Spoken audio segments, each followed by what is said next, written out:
อันนี้เป็นธรรมศาสตร์ตาดหาดใส่ขาวเด้อพี่น้องเด้อเมืองไสธานีนครหลวงเวียงจันทน์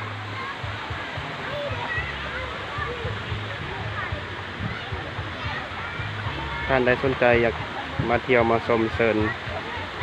มาเที่ยวมาชมทรงนี้เด้อนำกำลังงาม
ธรรมศาสตร์ตัดหาดใส่ขาว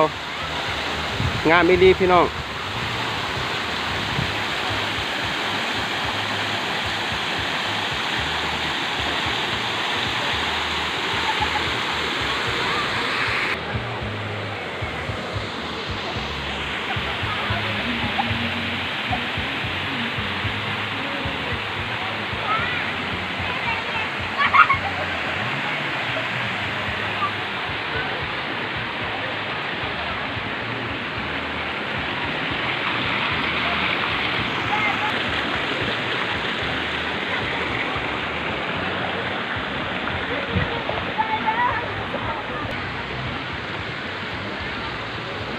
นี่